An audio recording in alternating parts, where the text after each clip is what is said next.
Please type to him. Thank you. Now, the purpose, as I said before, is to improve the efficiency and effectiveness of the different squadrons that will be playing with H2O. Reason why is because recently we've been fighting in different situations, and we haven't been as effective. Those who weren't properly trained found themselves getting routed or destroyed. There has been situations in which people will go down or away from the medics, and we do remind people that working together as a squad is important.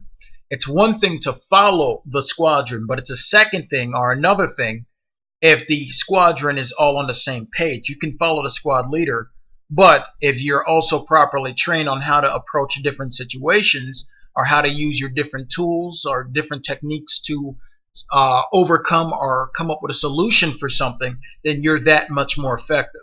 Recently, our squadrons with freelancers have been probably 35 to even probably 50, a little bit below 50, we'll say 45% efficient. And I found that it was time to actually begin training. And this is important because we haven't trained people over a year. These trainings are very time consuming. We will do little exercises in between to get you guys ready and so forth. So I will ask that you ignore the audio griefers and griefers in general because they'll stay here and I don't mind. It lets me know I'm doing something right. All right. Now, what's going to happen is for those who have not done it already, you'll press escape, go to settings, and you'll go to audio. You'll lower your SFX, and from there you will be able to ignore some of the frags and the shooting and so forth. And if there is someone speaking in proximity and trying to bother you, what you simply do is you go, press P, you go to chat, you go to general, you find their name, you click one time on their little mic icon, and you will never have to hear them again. Okay. Now let's continue. Now it's important that you understand for a squad to be efficient and effective, the squad will need what it needs out there on the battlefield. Most of the time, most of you guys already know that we act independently. We don't rely on Sundays, and we try to avoid being routed. A rout will be discussed a little bit later on how that affects morale and what exactly or truly a rout is. All right, but anyway, it's important that you understand that the squad needs to have what it needs in order to support itself. Multiple times, again and again, you guys have been in different squadrons to see other platoons with a bunch of light assaults, infiltrators, or even one medic in the squad who's not doing his job. And because of this, the efficiency of an actual platoon or squadron can go down all the way past or below 10%. If not, it can be counterproductive to be with those individuals because people become reliant on these individuals or sole individuals in the squad, and they are not putting out what they're supposed to. So you get into a squadron to play with a more organized group, and instead you put your reliance on them doing things that you normally wouldn't do playing by yourself, and in return they don't put their part in, and because of that you pay the ultimate price, which you lay on the ground next to a medic as he shoots instead of healing you. So it can actually drop below 10%. If not, it could be counterproductive. But for a squad to operate, it's very important that we understand this. We focus on the things that gives the lifeblood to a squadron. Some of that is the medic, and the first one is the medic. In order for a squad of 12 to operate effectively, we've sort of narrowed it down to this number, 4. 4 medics minimum in order for a squad to operate. All right, followed by two engineers, or 1 infiltrator, or 1 engineer, and 1 infiltrator, and the rest should consist of heavies. Heavies were a replacement for the squad in the past because we used to use MAC suits, anti-vehicle and anti-air MAC suits. Now this was a problem. Reason why is because they were too expensive to replace and they were not expendable. So it required that we have to do evacuations for 2 or 3 MAC suits stuck behind enemy lines, and it wasted time. So Dancelot and a few other people requested that the heavies would have lock-on capabilities and anti-air lock-on capabilities, which gives us some fighting capacity against the things that we fear the most, which were the air units. With the MAC suits, our mechanized squadron, we did not have to worry too much. So it's important to remember that these squadrons should consist of 4 medics. That's the first thing that's needed. An engineer or 2. Give me a second, please.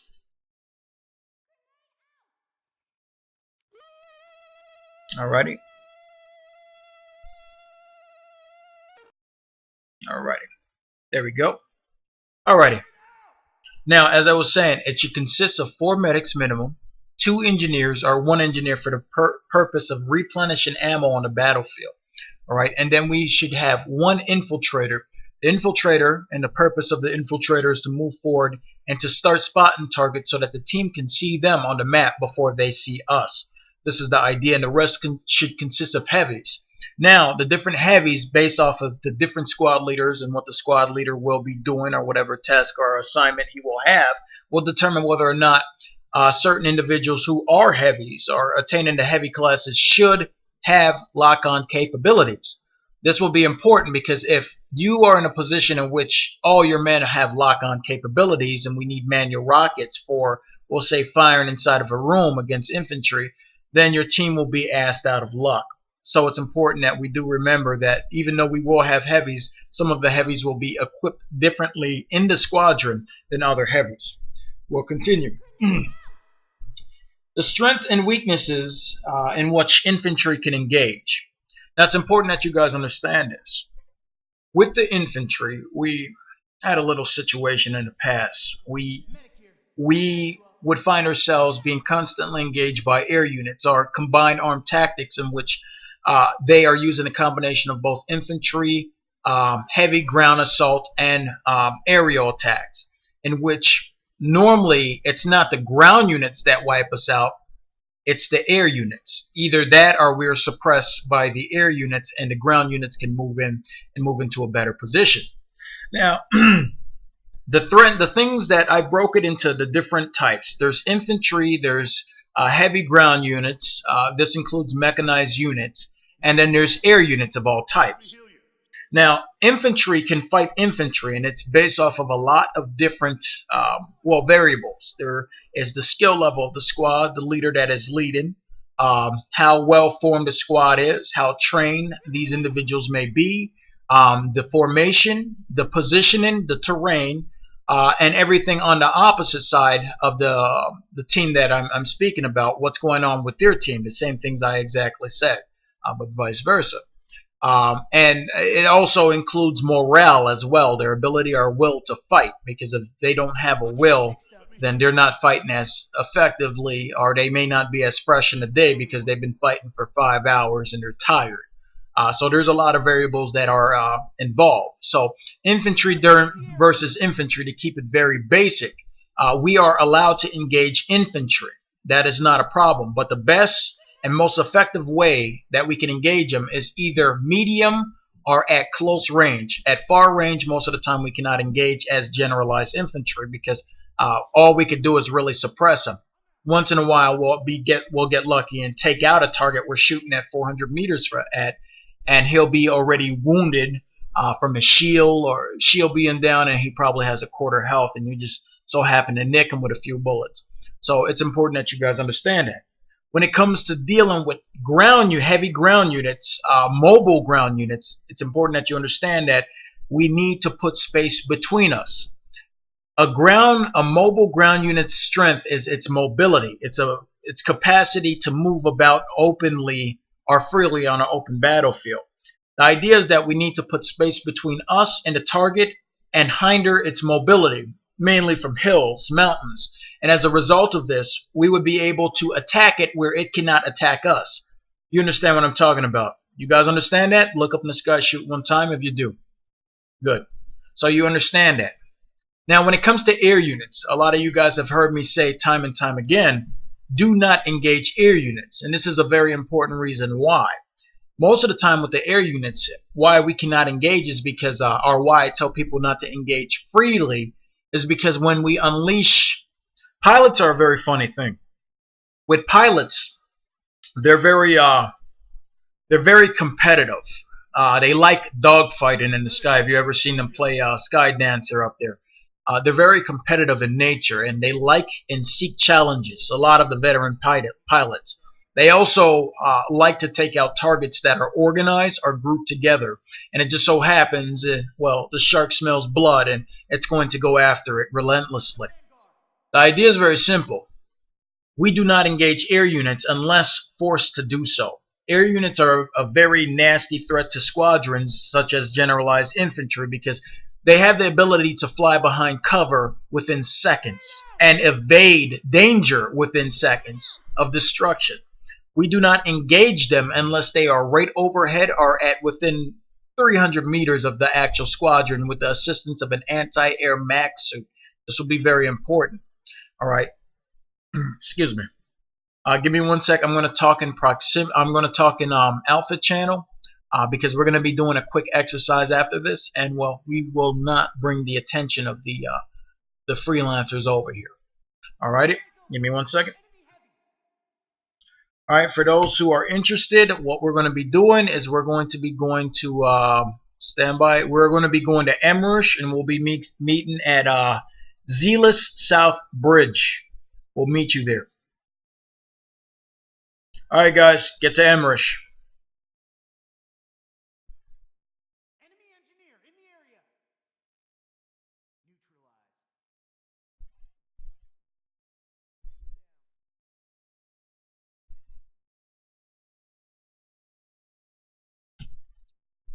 Since there's a queue time for Emmerich standby, let's take a look. Look like Esamir may be full. Alright, let's head to Esamir instead. Let's see if there's a queue time for that. Nope, no queue time. You guys can go to Esamir and then get into a Mosquito, and then I'll tell you where to fly.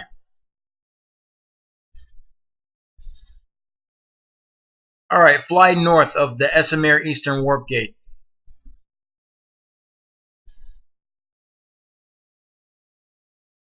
Fly northeast. We'll see you there.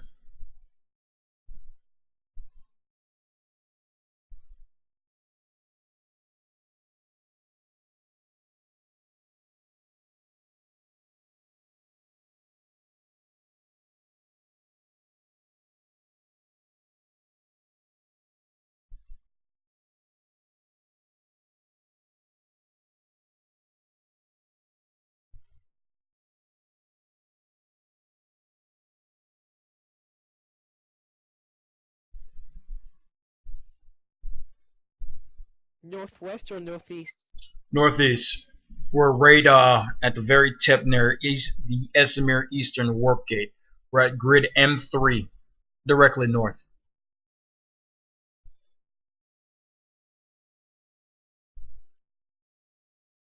Okay.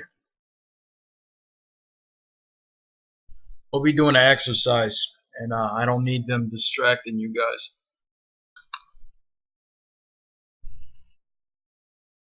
You'll see us over here. For those that flew all the way to N3, come a little bit over here. You'll see us on the ground. There you go.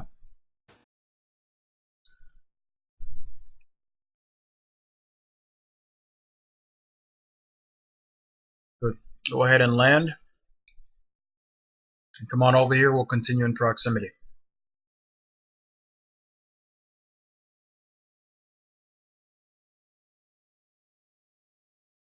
Now we can really focus. Sorry about that. I wish we had a team speak or something, but I got to bring you in here for the exercises. Thank you for being patient. None of us want to be here today, trust me. Alright, as I was saying, the idea is very simple when it comes to strengths and weaknesses. We have the things that we can engage. Have you ever played those RTS games, guys? Or strategy games, where the infantry shoots at the tank with bullets and it's like 1% damage to the tank. Alright, but the tank returns fire and does 40% damage to the entire infantry. Alright, now there are things that we can engage and things that we cannot engage, such as the tanks are good in open ground, but they should not ever get close to mountains, buildings, or things of that nature. Alright, and the reason why is because its mobility and its ability to move out of danger is what gives it ground. An air unit cannot and should not engage infantry in areas where infantry has cover, because they can pop out of places that the flyboys cannot see. And infantry should never engage air units in the open. That we only do when we need to. It's very important. Now, mountains is a 50-50, because see, when we're damaging the air units, he flies right over the mountains where we can't get him, and we can hide between the rocks where he could barely see us. but it's even grounds for everybody. In open grounds with the proper equipment, yes, we can engage air units if we have the max suits, but we're generalized infantry, not hydras. So we engage air units from places where we can actually take cover, hide, or some of the splash damage can be dispersed amongst the rocks and so forth, or the men can actually take cover. This is very important, so you know when we're on the battlefield what we can engage and what we cannot, so that you can in the future understand as a squad leader or some type of leadership. The hell was that? Some type of leadership, or understand what the leaders may have to say, so you can understand the situation they're in, and most of the time you'll be a little bit more sympathetic to some of the decisions they make, and understand why we need to be patient some of the times. Anyway, let's continue. I'm going to talk about the different chapters that we're going to have, because this is basic introduction. This is the boring part. There's going to be 13 chapters of this actual training. Okay, so I already explained a lot of it during the Steam chat. So it's going to be introduction to generalized infantry, expected conduct, basic code calls and communication, the importance of numbers in a squad, the front, middle, and third ranks of a squad, status of a squad, explaining routes and morale, rules of engagement, movement orders, and the 3 densities, focus targeting and how the system is to be used, the attitude wall in transport vehicles, how to break into fire squads, basic cover and its usage, playing as the different classes and how they should be used, and active stealth and how to hide. This will complete the generalized infantry training. Those who stay and finish it will become senior members, and they will have more opportunity. Those who do not will not have opportunity. I'm forcing everyone to have to go through it. All right. Now, anyway, give me 1 second. For those who want to continue with this training, we are at Esamir. We're on the far north part of Esamir Warp Gate. We're avoiding the griefers. Alrighty. Let's continue. Alright. Now, the proper display of order while waiting.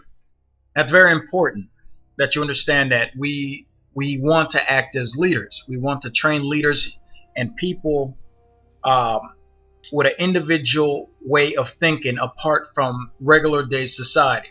We want you to be bold. We want you to be brave. We want you, well, not just brave, but we want you to be bold in general. We want you to think outside of the box and do things that people wouldn't expect. And it's the things that people don't expect that catch them off guard. Nasty little surprises. All right. And one thing you will know about me, and you will come across, a lot of guys do know, I'm a very bold person. I will do things that most people would not dare consider. And because of that, it's not impossible. Some of the things that we do, it's not impossible because people don't expect it. So it is important that you understand that you will be the leadership, whether you're playing by yourself or with others in other different squadrons besides H2O, or even if you're in H2O. So it's important that you understand that you have to display order. Order is contagious, all right? Chaos is contagious. Different feelings and ideas are contagious for those who do not have feelings or ideas themselves. It's easy to pass on a bad day to somebody. You're at work, all right? Some lady comes, steps on your toes. It pisses you off. Your new shoes, now you're in a bad mood. Now, you may treat other people in such a disrespectful manner. And because of that, they go home and they do it to their family. Or you may do something nice for somebody. And as a result, that person may feel good about themselves and feel that they need to help others. And well, that's what we do. When we go into the battlefield, a lot of people, they like what you do. They honor what you do. You guys cherish what you do, and you have those memories. Of course, you guys all have memories with me. Some of you guys not all together, but each person has a memory with Paradox. And I don't want you to just have memories with me. I want you to have memories with everyone in general, even when I'm not playing. But it's important that you understand what the order is. All right.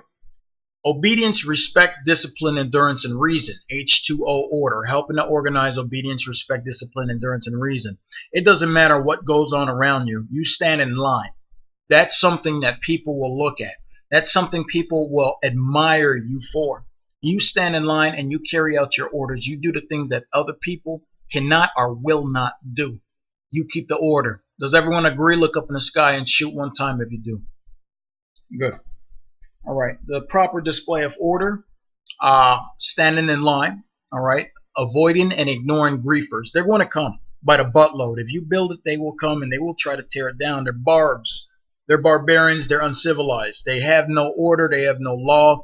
They come online after mommy and daddy or whatever went to work. They come from school and they're fucking assholes. They're children. Some of them are bored adults. All right. And it's fun for them. It's not fun for me. I come back and I want to enjoy myself. I want to play. And it just so happens the way I play is a little bit more orderly and it's a little bit more neat than others. But there's no reason for us to be heckled. We are currently at Esamir, the far northern part of the warp gate. You can meet us there. You'll see us. We are doing the training. You missed out on Esamir. Yep. Anyway. Please try to keep comms clear and don't joke around here because I will remove you from H2O. And that goes for anybody. Alrighty.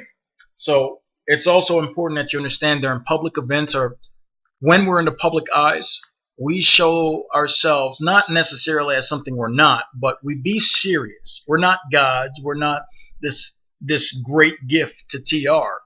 We just want to be organized in the game style that we play. You understand?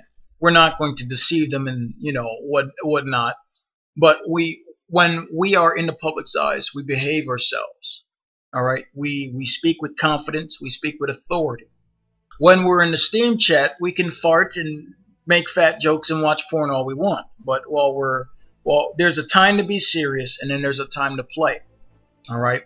And things like this right now for training, because I myself don't want to be. There's better shit I want to do with my Sunday, but someone has to do it, all right? And, well, that person will be me.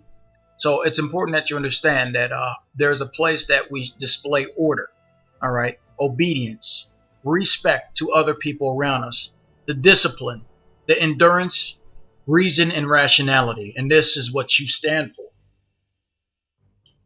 How to handle griefers. This is part of the introduction. A lot of you guys don't realize what a griefer is. A griefer is a person that feeds off of, well, metaphorically speaking, dark energy. They thrive on it. Any sign of pain that you display is a reward for them. Any sign of suffering. And your body can express that either through your voice, your tone, your actions, and they love it. They come on, they have it scheduled on their calendar. It's Monday. What am I going to do? I'm going to go shopping. I need my senior member back, damn it. You need to come to training and then you will get your senior member. Everyone has to go through that. Come to training, complete it. As a senior citizen. Alright, come on over to training and then keep voice comm clear. Don't interrupt me anymore. Alrighty. Now, what was I saying? It's Monday morning. This guy wakes up. He tells himself, I'm going to go shopping. And Striker, we've also been in the outfit for some time. Alright, I'm not going to repeat myself. This is the last time. I need the outfit channel to remain clear for the time being. I don't want to have to mute people. If you're going to do the training, come on over here. But for right now, keep the outfit channel clear. Type in there. Anyway. And this is what I'm talking about. Didn't know. Jesus Christ. I still have you muted. Alright, just dog place. Don't. I got to continue with this. Thank you. This is an idea of what I'm speaking about. You got to learn to follow directions. So anyway, this guy wakes up Monday morning. He says, I'm going to go to the bank, withdraw 20, go get some weed. I'm going to masturbate, all right, to some fat women porn. And then at 3 p.m., I'm going to go online and see who I can upset as much as possible. Well, those guys exist, and sometimes they don't even come on here to play. They come on here to play games with you. It's important that you understand that you cannot show them any type of gratitude, and you cannot tell people not to you understand, in proximity, because now they know I got to try harder. But if they see a solid team, they come, they knock you down, they kill you, we revive you, you get back in line, eventually they're going to get the idea. Some of them may not. That's fine. We have ways to deal with that. You cannot show them any type of gratitude. They will come a dime a dozen, baby. And each time you get in the mic and say, hey, stop that. Can't you see we're trying to they're going to respond even more and more and more. All right, sometimes I do it because I have the ability to speak to certain people. So certain people I can make feel bad. I can make them feel bad. But certain people, they don't care. All right. So griefers, we give no type of satisfaction to. They come, you don't display any type of physical, all right, or anything otherwise, direct or indirect expression of your rage towards them. All right. You don't get in proximity chat. You don't run them back over. You don't shoot them. You carry on with what you're supposed to. You understand what I'm saying? If you understand, look up in the sky, shoot one time. If you don't, look down and shoot. All right, so that's what I'm going to ask. That's another thing I'll be teaching you. So anytime any of the boys ask you a question locally, do you understand? You look up in the sky and do what? Shoot one time. Thank you. Alrighty, we move on. You guys have completed the longest one, which is the introduction to generalized infantry. Let's move on. Excuse me. Now, let's talk about expected conduct. How are you supposed to behave in line? I already covered that. You stand in line, you look forward, you drop your mouse, you drop your key, and you stay in line. That's all you are to do. Alright. This is going to be very important, especially since they can't friendly fire people in the warp gate. Alright. So for events, if I ask you to go to Indar, when I get there, or anybody that will be hosting the event in the future, you should see a well-formed line from H2O members or their associates waiting. Not looking at you, waiting in line. Alright?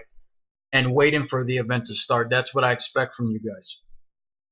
How are you to respond when asked a question locally? If I ask you, Smexy, do you happen to have a max shoot with 5 fractures on you? If it's a no, you look down, shoot one time, look back up. If it's a yes, you look up, shoot one time, look at me. Because it's easier than you having to type, yeah, I do, or no, I don't. Just look down, shoot one time, look up. That tells me it's a no. Do you guys understand? Good. Good, you should all do it at the same time. Do you guys understand? Will this be a problem? Look down and there you go. Look down and shoot one time. Will this be a problem? Good. Good. The round of applause. The round of applause is very important. Not yet, not yet. I didn't say do it. Paradox did not say give a round of applause. The round of applause is very important, and it lifts the spirits and the fighting spirit of those who we fight with. Little things like that can increase morale, to show that there is a team, to show people are happy that we applaud something because we are not excited. All right, it's not just excitement; it's excitement for something, because we are happy for an action, something that has been done, something that we have seen, something that that's what we applaud. All right, round of applause. Look up in the sky and start shooting until you have to reload. There you go. After a very heavy battle, most of the time you're going to hear that battle cry. Round of applause. Go ahead. You stop what you're doing, you shoot up in the sky, and you let people see you doing that. In proximity, you yell, yeah, and you represent. This is going to be important because it fills the fighting spirit of people around you. It doesn't matter if Red Impact Gaming is doing it or we're doing. We show whoever. There's going to be infiltrators. There's going to be a lot of people. There's been epic moments where we've had morale soar. For those who don't remember, a long time ago at Indar, I believe it was at the far north of Indar. It was NC something. It's some trash place, waste disposal. And we got all of our tanks lined up. And I told everyone to fire at one time. Everyone was silent on the front line, and these tanks rolled forward. And they just stopped, looked at each other, and just rolled back. And the guys opened fire. After that, we all looked up in the sky, and that was the first applaud that we ever did. Morale soared that day. The guys, morale was so high, I could have told them, let's go to the warp gate and take them all on by ourselves. Not a single person would have said, Paradox, that is a bad idea. Their will to do something is beyond the expectations of what they actually want. Do you understand that? Good. Not shoot more than one time. Shoot one time. So the round of applause is very important. If I say round of applause. Round of applause. Shoot. Good.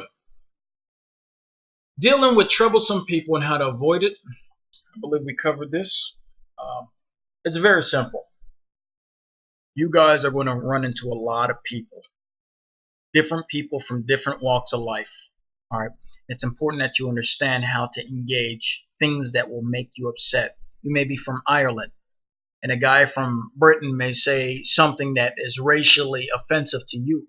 Or you may be from America, and a black guy may say something offensive to you, or a white guy. You may have a guy that you disagree with an idea. You don't like his idea. It doesn't mean that you publicly spread the fuel. What you're doing is when you open your mouth against someone, you're putting fuel, dousing him with fuel, dousing him with fuel. You're dousing everybody with fuel, and you're lighting a torch. Now everybody's on fire. You spread the hate. When dealing with troublesome people, it's important that we try to disarm or put and douse the fire. We do not let things spread. You may have something that you don't like me doing, Xantrix. Or you may have something you don't like me doing, Raging. You don't publicly criticize people. You may not like the way Hypto shoot. You may say he sucks. Alright, there's a nice way to say that. You can approach Hypto one day by yourself like a man. A lot of you guys are grown men. Some of you guys are going to be men. And there's a way that us men deal with our problems. Alright, a true civilized man will talk about it first and then swing later. Sometimes we could avoid swinging and the situation altogether. Sometimes you have to fight. Sometimes you have to defend the thing you stand for or your family. Hypto, man, I noticed that you were having some problems out there, man. Like I saw you using a shotgun at a long range. I feel that maybe there's a better way that we could go about doing that.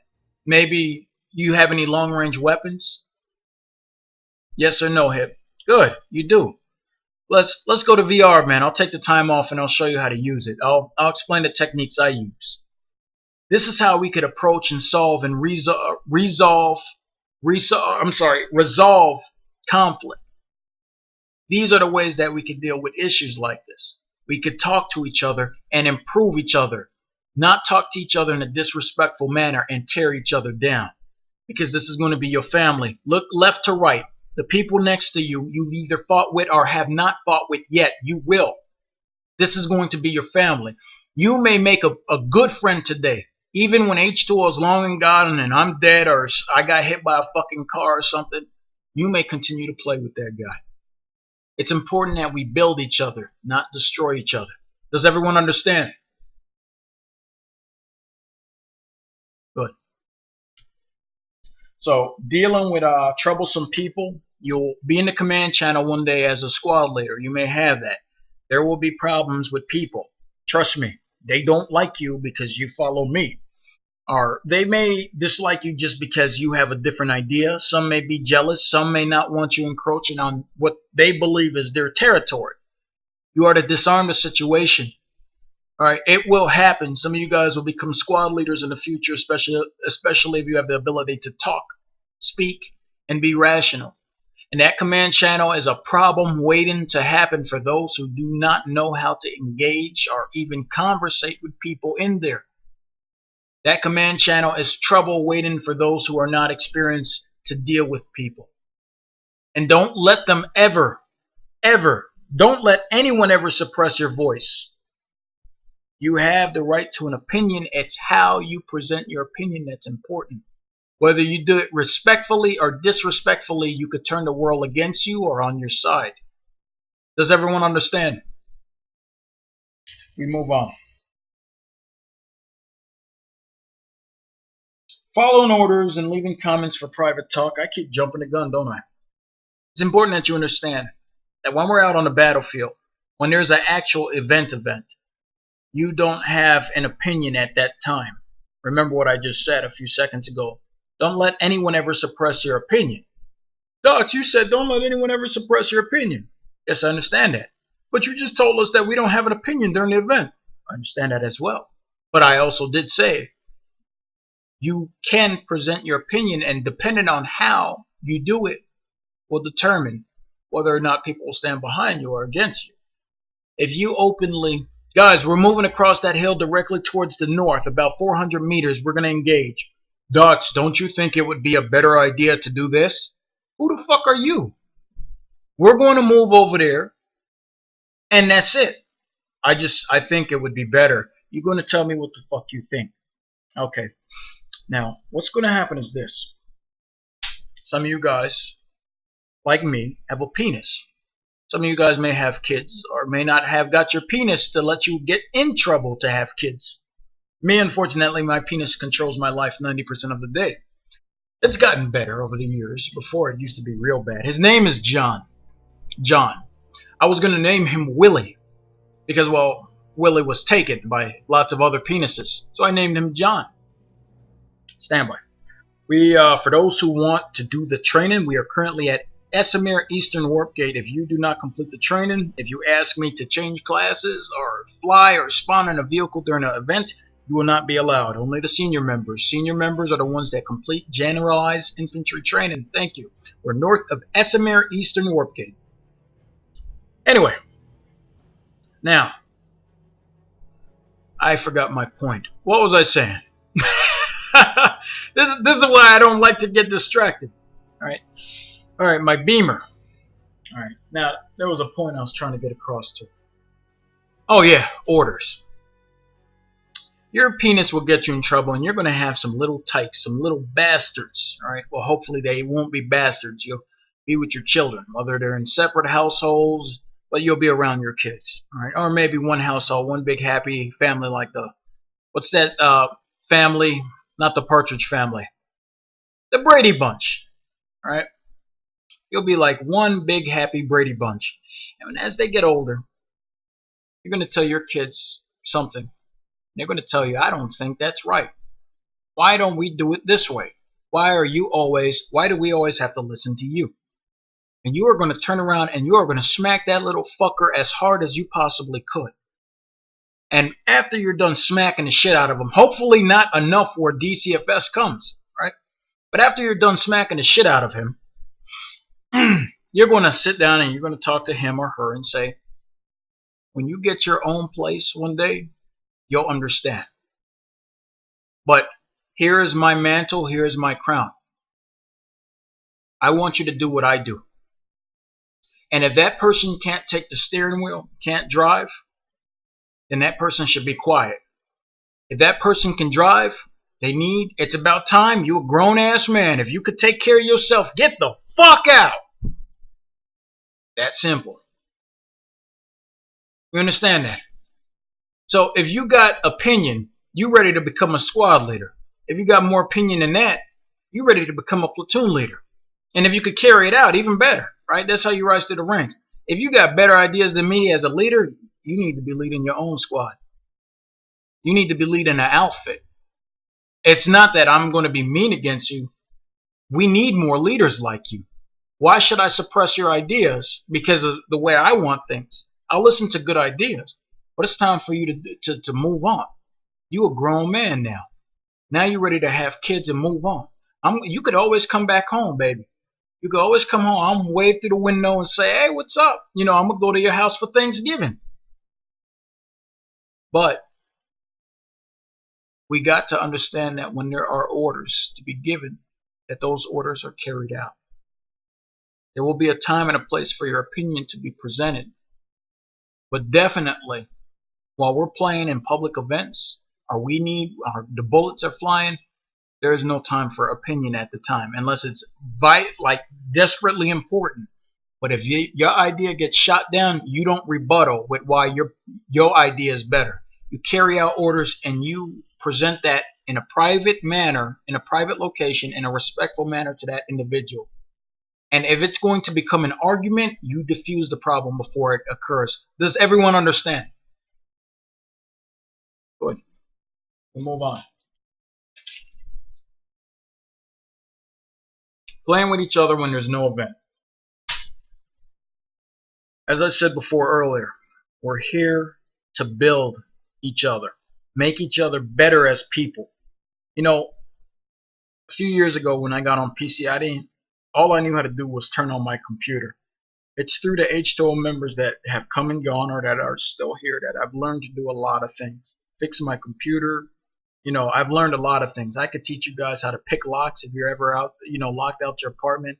I could teach you a system to organize things. Not that it's my own system. I've taken a little bit of everything I've learned through my entire life and I've developed the thing that I am now. Developed the thing that drives me. We could sit there and we could learn from each other, open up ideas. One guy, like Chuck, for example, he wants to go to school for business management. There may be guys that may be inspired by some of the games that we play. What do you want to do? Well, you're a teenager. What do you want to do? I really enjoyed dealing with finance, and I enjoyed running a business. I feel that that's a challenge for me. Maybe we played a game of capitalism a few times. You really enjoyed it. You found something you like to do in life. Now it's 10 years later. You got a family. You're coming home to your wife, and you're thinking about what triggered. Now, seriously, what triggered you to be who you are today? It's not just H2O. It's all the things that your experiences in life. And a lot of you guys spend a lot of time with us on game. That's not a bad thing. That's our bar. So don't let anyone tell you different. Oh, you ain't got no fucking life. All you do is play games. That's why you beat me so much. No, motherfucker, we're good at what we do. This is our bar. We're good at drinking, having a good time, and playing pool, baby. Then we go home to our families. This is our bar. This is our hangout. This is what we do. This is the 21st century fucking bar. Does everyone understand that? Good. When you get online, you guys are to uplift each other without creating conflict, without criticizing someone to make people feel bad about themselves.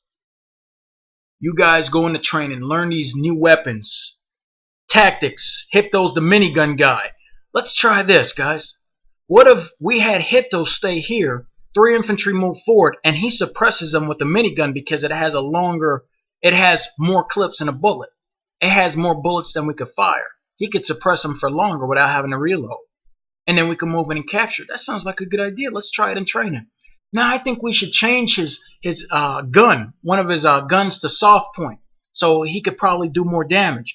But wouldn't it decrease the accuracy? Wouldn't we want to decrease the accuracy? Well, he's not meant to kill him. He's just meant to suppress him. If he kills him, even better. You guys can sit down and talk about the different ideas together. There should be no reason why you don't. When I come online, hey Docs, guess what? Look what we did. All right, check this out. Holy shit. Y'all figured out how to fucking park a Sunday on top of a galaxy. My goodness, do you know what we could do with this? We could drop Sundays behind a line. We don't have to drive. But it's important that we all figure out things for the benefit and the welfare of each other. Each other.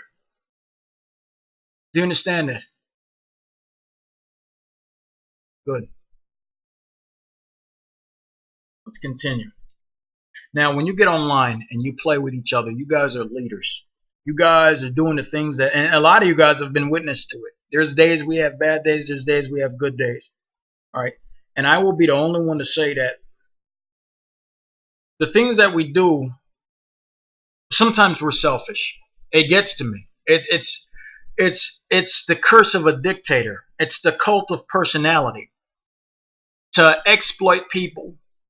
All right. And I don't want to say I exploit people, but sometimes I like it when people walk by and you're a celebrity. Aren't you Docs? Yeah, baby. And then you rip off your shirt and shit. You got muscles and then you start shining your muscles with oil and you're flexing yeah, I'm Docs. What do you need, baby? Need my autograph? No, I try not to let shit like that get to my head.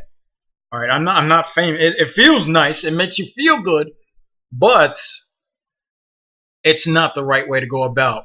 Once you start corrupting yourself, then you start to corrupt others. It's the cult of personality syndrome. You ever heard the song, I'm the smiling face on your TV. Yeah, I'm the cult of personality.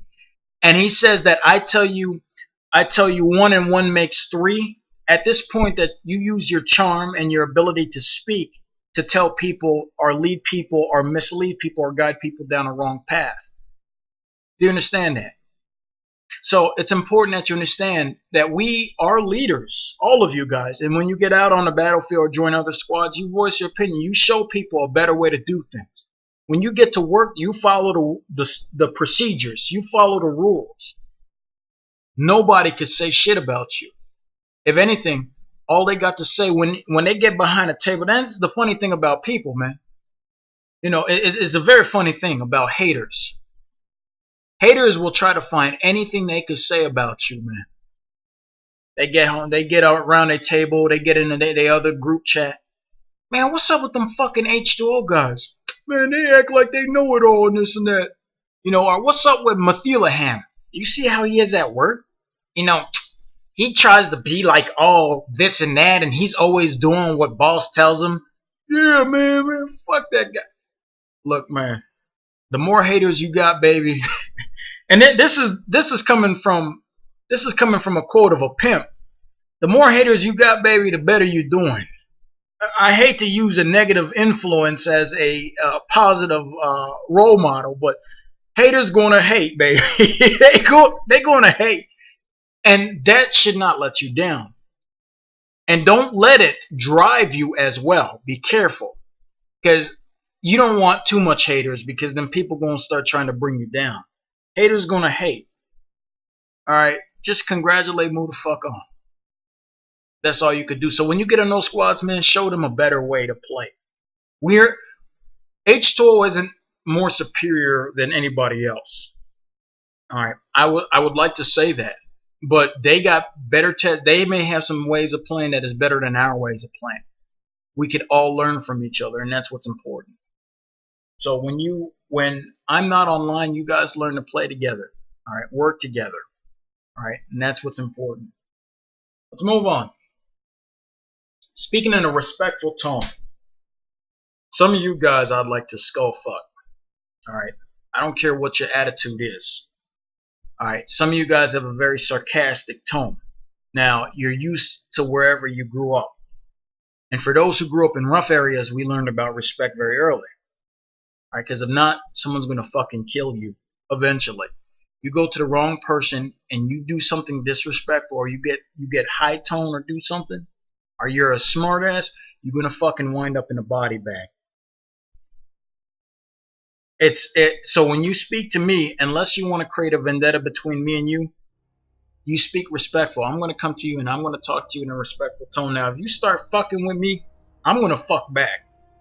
And guess what? At the end of the day, alright, you can do whatever you want with me. We're going to have our vendetta, but I won't kick you out the crew. Look to your left, look to your right.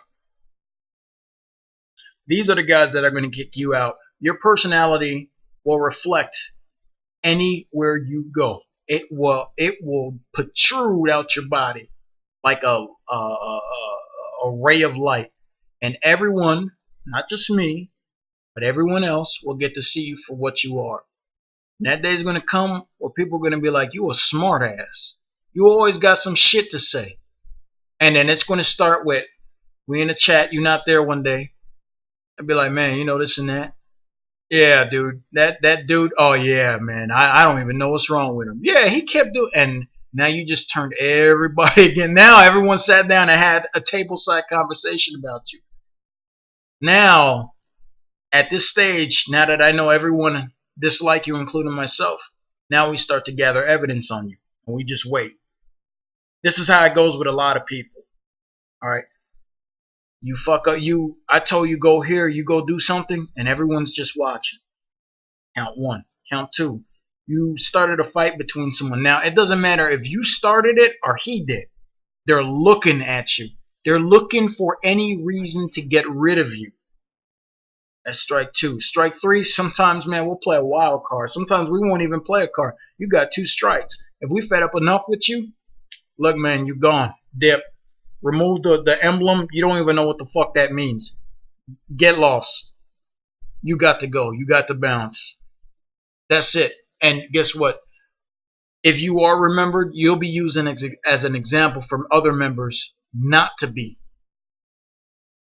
So be careful who you piss off in the crew. If you sarcastic, man, watch your tone with people. You say a few things to Hipto, you say a few things to Striker, you don't know what type of plug they got in the crew. You say the wrong thing to Dance or Sam, oh, you done fucked up. Now they don't want you in their squad. I don't want you in my squad. Nobody wants you. Now you out the crew. It's that simple. You put yourself on a suspension. Dance will come privately message me. Get this guy out of my squad. Sam's like, I don't even want him. And I'm like, man, I got a headache for the day. Dude, you need to go sit or play some Teletubbies or something. You need to go play some Hello Miss Kitty. Go do something like that. Now nobody wants you around. And I imagine if you act that way in game, you act that way in real life. So improve your personality and humble yourself. I'm a very angry person inside. I'll hit someone in the face very quickly. I've learned to control that. I've learned to suppress certain emotions.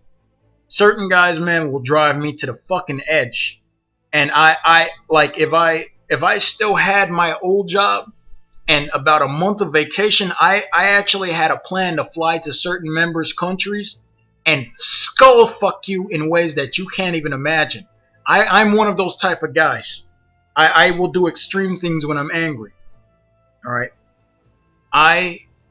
I learned to suppress that. I've learned to not be as much of an uptight asshole prick dick that I could be. I've learned to control that. And it's the same thing with everybody. You got to watch your tone with people. Sometimes we'll slip. But at the end of the day, we apologize, we shake hands, and that's what men are. We ain't women, baby. No offense to any women here or watching the stream. You know, women will, God, I hate that girl, and then smile with them. How you doing, girl? And then when she turn her back, look at her motherfucking dress. You know, it's like, man, we cool? Yeah, we cool. All right, let's go play a game. You got a beer, man? Yeah, let's. And then we the best of friends. But watch your tone with people, and watch how you speak to people. Listen to your tone and talk to yourself in the same manner. Do you like it? Would you like someone to talk to you like that? It's going to be very important, and we're going to be coming up with sensitivity training on how we deal with freelancers or people in the command channel or other leaders. All right, everyone understand that? Good. Just one shot, no sync. We're doing one shot. All right, let's continue. Staying with your squad leader and why it's important. Jesus Christ, I don't even know how I gotta explain this. You guys already know, but I'll explain. What gives a squad power? What gives them power? The ability to move and do damage as one. What gives, when you're at work and there's something too heavy. Good evening, people. Stand by. This is Paradox Redemption. Keep comms clear in the Alpha channel during training day. We're at Esamir Eastern Warp Gate to the north. We're at the very top of the Esamir Eastern Warp Gate near the edge of the map. You'll find us if you go directly north. We're in grid H3. Keep comms clear. Anyway. Copy. Alright, now listen. When you're at work, a lot of people don't realize this. Okay, it's the same thing in game or anything in real life. When there's that 50, 80 pound box and you're trying to lift it but can't, sometimes you need some help. Sometimes it requires team effort. But we all need to know how to lift together. When we throw a punch to our opponent, what gives us power and what determines the magnitude of the punch is our ability to fire together as a team. What makes us invincible out there on the battlefield? When you are an alpha channel, you are to type, please. Do not congest or even, because I'm going to get thrown off, I'm doing training. And I don't want to have to mute it in case of an emergency or someone really has a legitimate question. Anyway, The squad leader is a very important aspect. It's not because he's Paradox. It's not because he's Dance. It's not because he's Striker. It's not because it's Ramo. It's not because it's Sam.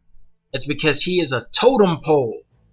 He is that common rally point in which all of us can move together and move together as a force. Even better if he's trained to know who to target, how to target, and so forth.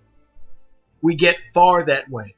And it's important that you follow your squad leader. Now, there's methods on ways to do this. Now, I don't know if I wrote that down a little bit further in the training, but we use the map. Take a look at the map. You could see me moving around. I'm not in the squad, but you can see the squad leader from the map. It's good that you pay attention to the map. What I'm doing is I'm shooting, looking at the map.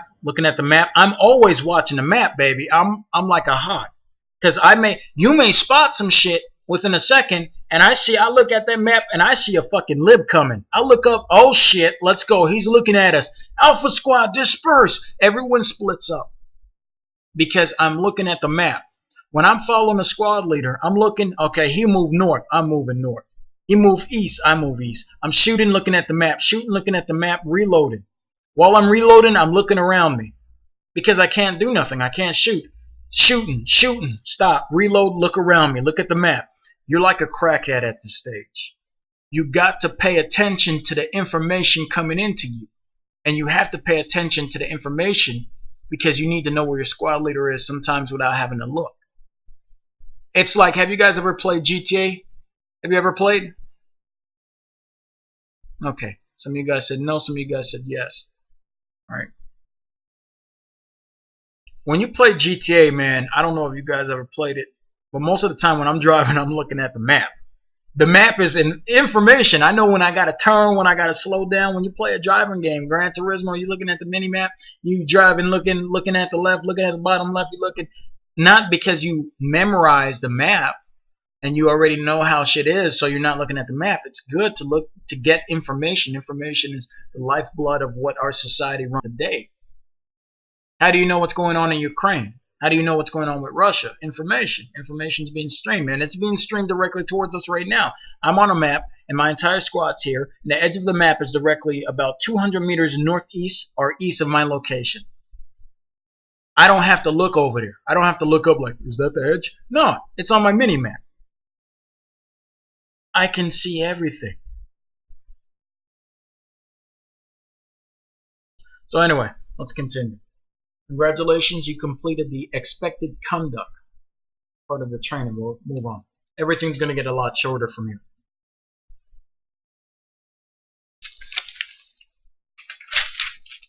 The basic code calls in communication.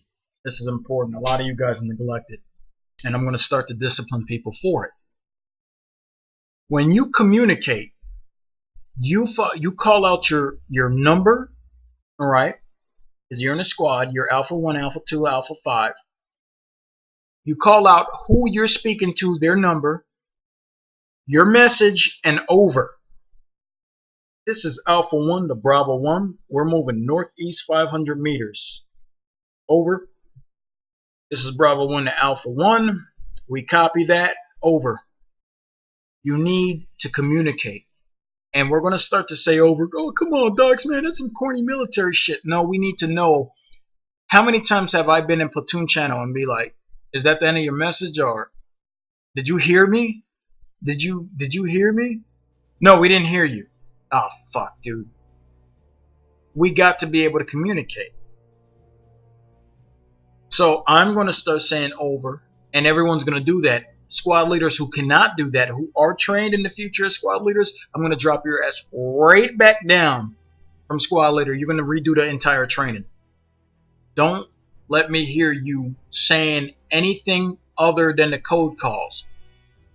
If there's a tank coming, I'm going to discipline you. This is Alpha 1 to Bravo 1. There's a liberator northeast. We got to slow down time and communicate very clearly. Because sometimes certain guys may sound like other guys. It's like, who the fuck said that? Is that the command channel? You got to realize as a squad leader, we have a command channel. We have a platoon channel. We have a fucking outfit channel. We don't know who the fuck's speaking sometimes. and I get in the command channel, say, hey, look, man, can you say your outfit name, where you're at, and then your message? No, we're not doing that. Well, it's hard for me because I don't want to have to mute you because you may say something important. But I don't know, you sound like some of the Swedish guys in my squad, or the Norwegian guys, or the British guys, or the Irish guys, or the American guys. You sound like somebody else, and I don't know if they're communicating or you. Okay, I understand, my fault. Alright, we cool now, man. This is RSG1 or RSG whatever. We're on Indar, yada yada. And I could say that message is not for us. If it is, they'll be like, this is RSG1 to H200 outfit. Can you guys go here? This is H200 outfit to RSG1. We copy. We're acknowledging. We are moving now. Over. We got to communicate, brothers. It's the lifeblood. And if we don't communicate properly, there has been times that routes have occurred because we didn't know what the fuck was coming. Now, it's hard for the guys that don't have mics. We understand that. You don't have to be like, it does. You could just put A10, A1, and whatever your message is, all right? So it makes it a little bit easier. So I could be like, okay, for example, you type in platoon, right? There's a fucking tank! You type it with exclamation marks. And I'm like, oh shit, tank! And I'm looking around. You're part of Bravo team. You're on the opposite side of the map. Oh, come on, get the fuck out of here, dude. Now I gotta stop, look at P, press P, look through a fucking 4 squads. Oh, you're in Charlie. Okay, that message wasn't for us. That message wasn't for us. It makes perfect sense. So, right now, practice that.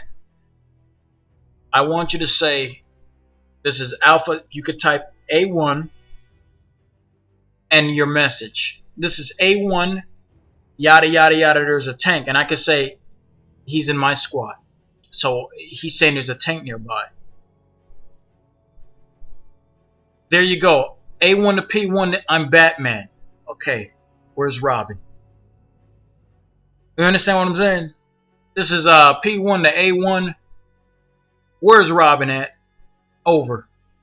Now, while you're typing, you don't have to type over because it's not going to break communication. You don't have to be like, A1 to P1, this is Batman, over. You know, unless you're talking, so we know that the transmission did not go through. Something went wrong with the in-game chat. All right? It's very important that you understand that there's different groups. Now, sometimes you'll hear people calling me P1. Sometimes I'm A1. That's okay, because I'm both. Okay? But then there's in-game logistics, there's commander, and then there's the command channel when we speak to different outfits. And I want you to practice that. All right? When you get in the command channel and you got to type in the leader channel, you say your outfit and what outfit you are talking to and your message. So they know he's talking to me. You understand? Or this is H200 outfit to all outfits, blah, blah, blah. We understand. That's how that goes. Does everyone understand? Good. If anyone asks you, do you understand? You look up in the sky, you shoot one time. That's very important. Alrighty, let's continue on. Using the different channels. Okay, I've explained this before. A lot of you guys may be new. If you are typing, you could type in platoon channel. Preferably, I'd rather you do that to squad channel. Okay. Hey, Lamentation, how you doing? We're doing the training. All right. When we communicate, we talk in our appropriate channel. There's times that some guys are like, "Oh my God, tank!" and you're in the platoon channel, and one of the guys will correct you. Talk in your squad channel. All right. You use the appropriate channels. Okay. With the outfit, I don't want you talking about your fucking day in the alpha channel. You can make private channels. Oh yeah, man. My grandma fell down the stairs again. I'm like, what the fuck? It's like your 5th time, grandma. Dude, you got people playing. We don't want to hear that shit. It's like, all right, man, I'm sorry your grandma fell for the 5th time, but I'm leading a fucking squad. You got to shut the fuck up. You understand? We use the alpha channel and audio to announce things. This is Paradox. I'm letting everyone know in the Alpha channel that I am now at Esamir to the northern part of the warp gate. You can meet us there. Those who cannot complete the training will be considered junior members and will not have much privilege when it comes to squad leading or dealing with anything. If you ask me, can I spawn a tank? And I'm going to tell you no until you complete training. You have no privilege. You are a junior. You are one of my children. So that's what we use the Alpha channel for. You don't talk about your day, what your cat did to the squirrel, or who you fucked last night, or what you drank or shot up or smoked, because I'm going to fuck with you. You're gonna get terminated from the outfit. Don't do shit like that. All right. If I see it's one thing if the junior member do it, I could be like, don't do that, don't do that, don't do that. All right. You've been warned 3 times, man. You're gone. If you're a senior member, you went through training, brother. You've been told, don't do that, and you're going to do it anyway, motherfucker. Nah, you're gone. You're down to junior. And if you do it in junior again, you out the outfit. You out the Steam group chat as well. You're gone, brother. You got to bounce. So it's important that we use the appropriate channels to relay communication. Now that completes the how to communicate and when. You communicate threats to problems. Now, a lot of you guys in the future, all right, let's talk about this.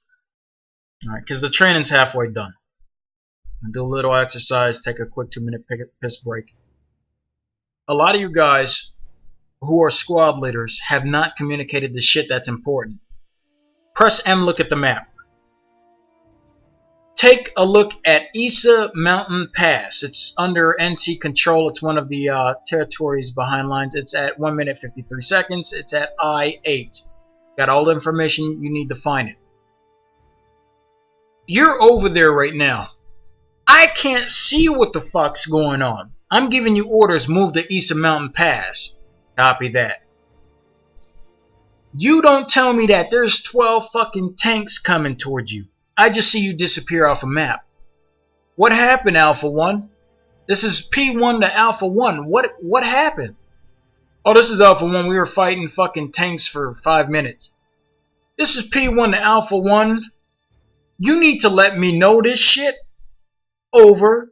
This is Alpha 1 to P1. I'm sorry. I'll let you know. If that happens and your mission is compromised or you're outnumbered, brother, you got to tell me. I don't know what the fuck's going on. I can't see. I'm making decisions. That's the problem with the world nowadays.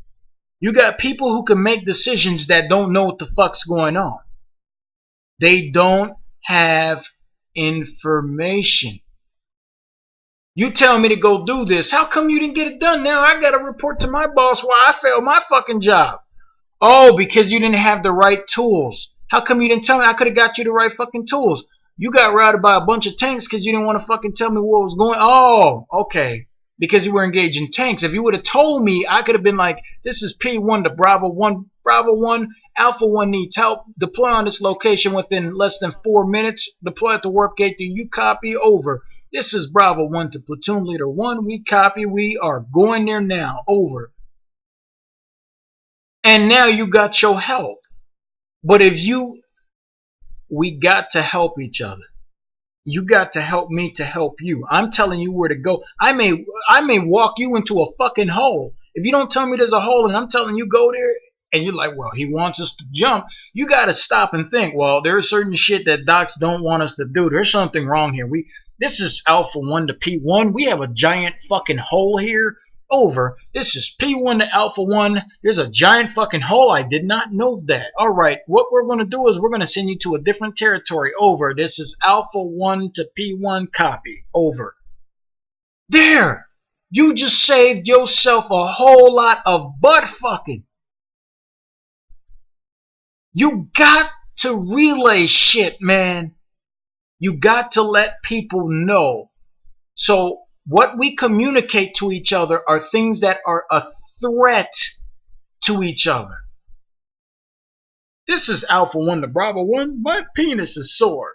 This is Alpha 1 to Bravo 1. My penis is sore. Over. This is Bravo 1 to Alpha 1. That has nothing to do with what the fuck we doing right now.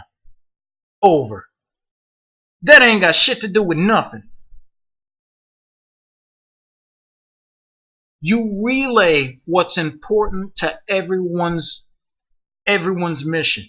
You don't tell me about some random. Sometimes we joke, but other times, man, we got to be careful on what we relay. And I'm learning to control that too. If you need a medic, I need a medic. I'm on it.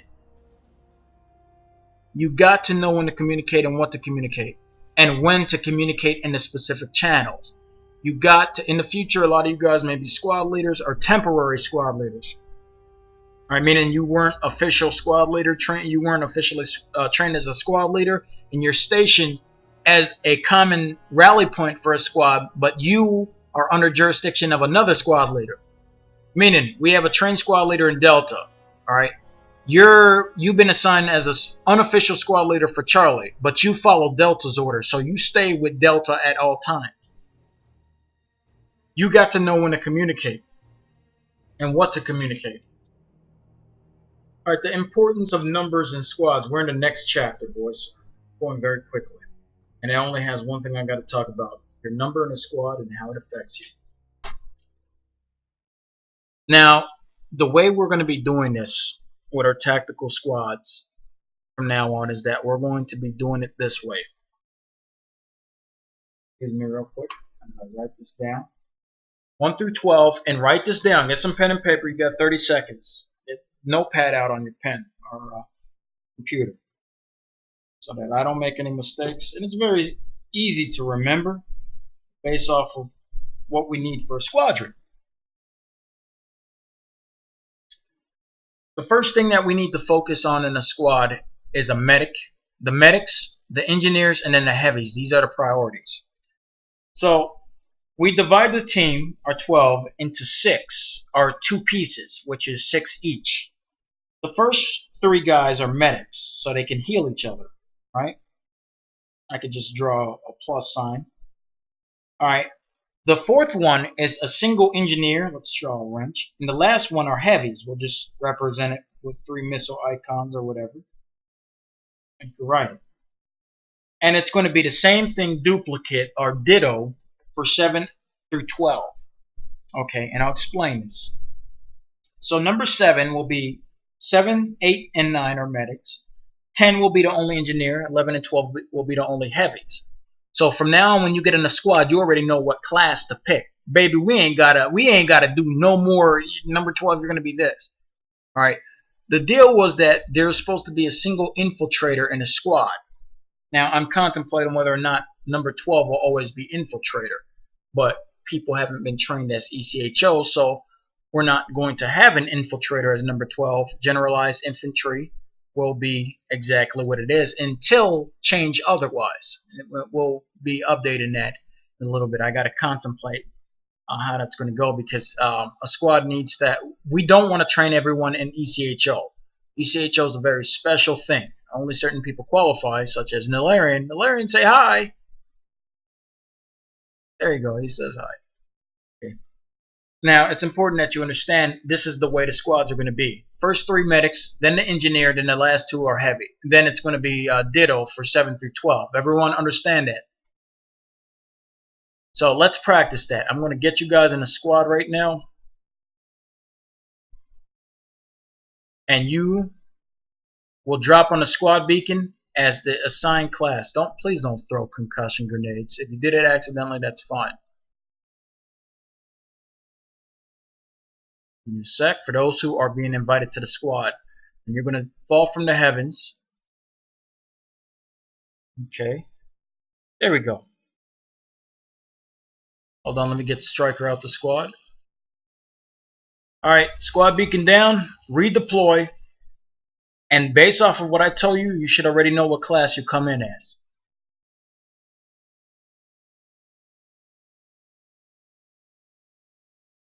Alpha squad, redeploy. Good job.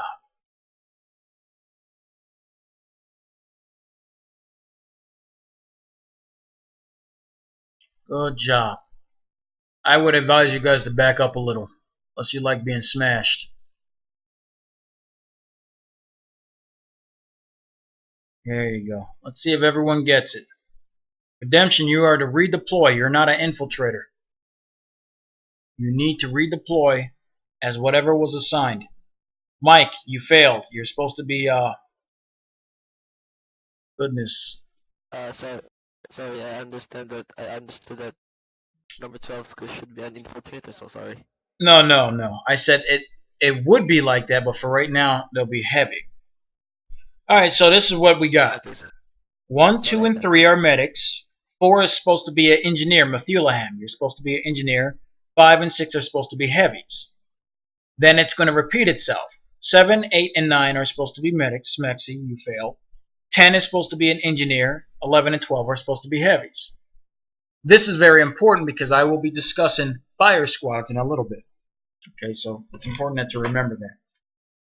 So it goes medics, engineers, heavies. We just need one engineer for a fire squad. This is the reason why we're doing it. So if I assemble a fire squad B, start moving, then they know immediately that they already got what they need. 3 medics, an engineer, and 2 heavies. You understand what I'm saying, guys? Medic here. Yeah. Patch you up. Look up in the sky and shoot one time, if you understand. If you don't, look down and shoot one time, no. Okay. Now, let's disband the squad. Everyone back out the squad, please.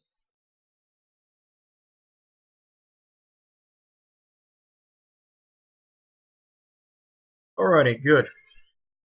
Good. Now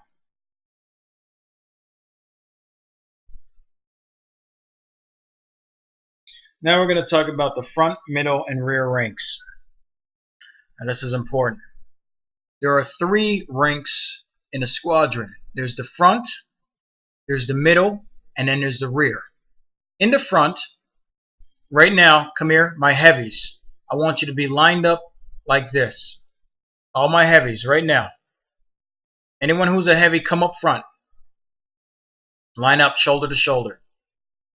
Good. All right, and you could face me. Second rank is going to be the engineers. Right? Right where I'm at, right over here. We put about 5 meters between the front rank.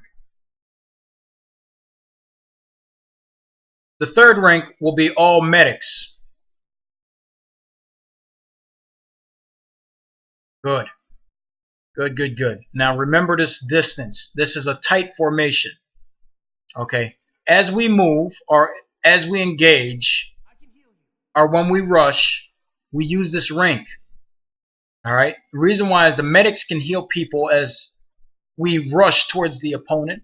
Now, how effective this is, I don't know yet. We got to see. Alright? The engineers are in the middle, and the heavies can take the bullets in the front with the max suits. So we're going to practice walking. Follow me as we move in this formation. Let's go. When you see the heavy stop, second rank stop. When the second rank stop, medics stop. Medics, put some distance between. There you go. You got it. There you go. I stopped. There you go. You pay attention to the rank in front of you. Alright, the majority of them. It could get sloppy, but we'll work on it. When team leader moves, rank 1 moves. When rank 1 moves, rank 2 moves. When rank 2 moves, rank 3 moves. Pay attention to when they stop and when they go.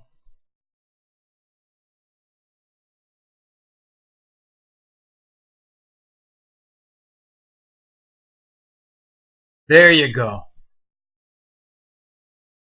You got it.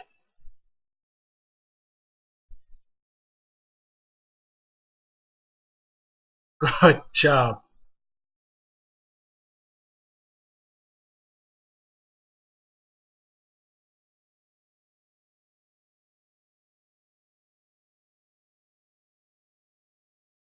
Good job.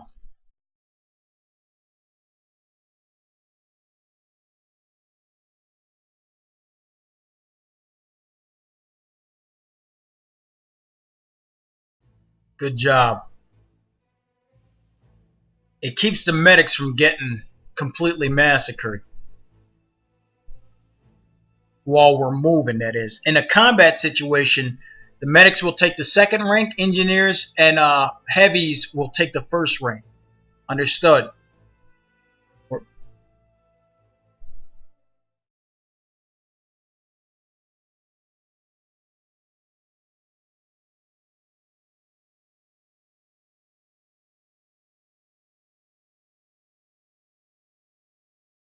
Good job. I'll get you fixed up. Now you're also going to be hearing me say the team is moving as well. Good job. Alright, now squad leader called for a combat situation. The rank switch. Engineers first line. Heavies first line. Medics second line in the back where the there you go. Now you can move up. I can heal you.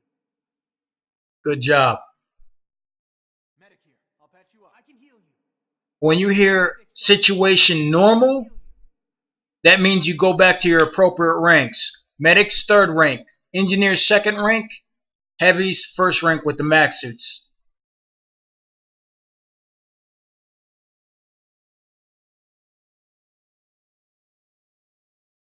Good. We'll be working on this. I'll be improving this too. Team moving.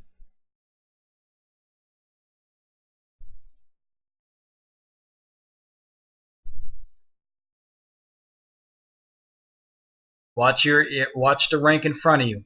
You got to put more space between them and you. Do that. Stopping. The ones in the back, ranks in the back, you don't watch me. You watch the rank in front of you. When they stop, you stop. Team is moving.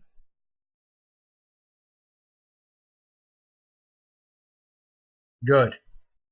There you go. You got it. Let's get back up on the hill. Good job. Actually, let's try to sprint. Let's do it. Form the rank. Right behind me. About 2 to 5 meters. Heavies. Right behind the heavies. You guys already know.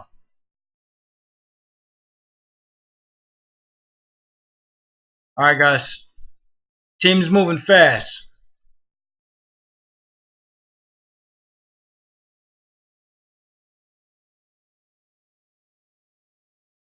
Team is now walking.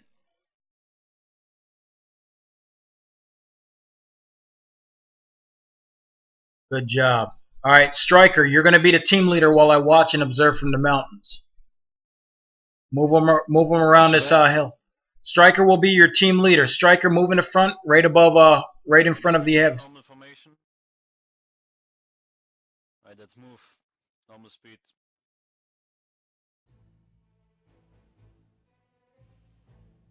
Everyone stop. Come on back over here. Stay within distance. Right, let's go. Everyone sprint.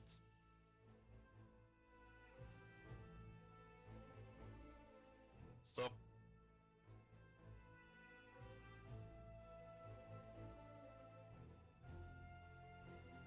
Tell them combat situation. Combat situation. Get cover. No. I'll get you fixed up. Does it only look like that, or did the medics like change the? Oh, never mind. I got Alright, it. I'll patch you up. good. Improved Alright, from the first. good job. That's it. Come on back over here, guys, and gather around. Did pretty good. Right, even though that wasn't what we were supposed to be covering, but you understand what I'm talking about with the number system. Your number will determine what you pick from now on. So if you come into a squad, it's no longer, I don't have a good heavy or this and that. If you get in my squad, it goes 3 medics, 1 engineer, 2 heavies. 3 medics, 1 engineer, 2 heavies. Alrighty? That's how that works. We'll be working on the formations and movement. That's going to be a separate exercise. We'll be doing exercises, training exercises, and actual verbal training so that you guys can get used to that. And I want you guys to practice that. Okay, alrighty. All right, let's move on. Alrighty. Alrighty. So the reason why we have the 1 through 3 rank, the first rank is the battle rank. The second one is where the engineers are, and the third rank is the medics. All right, when we're moving. Okay. We will work on it, so you guys have an idea of how it's going to work this time. All right. There will be a call that we're going to come up with code calls so that you guys can understand when we won't be using the rank system. Like if squad leader says broken rank, that means everyone moves together regardless of rank. When he says whatever, then you guys form the certain rank system. When he says combat mode, then the third rank becomes second rank joins first rank.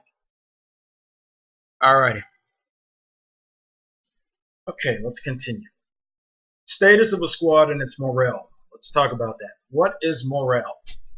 Morale is the will for people to do things. Okay, give me a second. Let me drink some milk.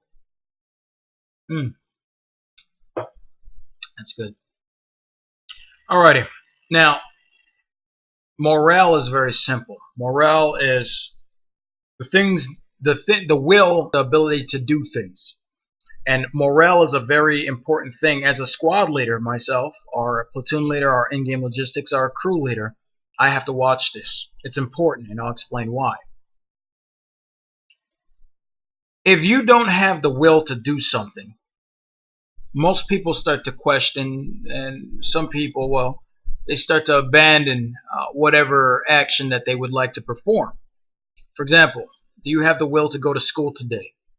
You start to think negatively, all right? You may start with I don't want to move. I want to do something else. That's already a bad thing. Now you're starting to find reasons not to. I don't see the purpose. What's the point? See, there's two ways will could be enforced on somebody, or a will can be given. There's the will of others and the will of yours. Okay.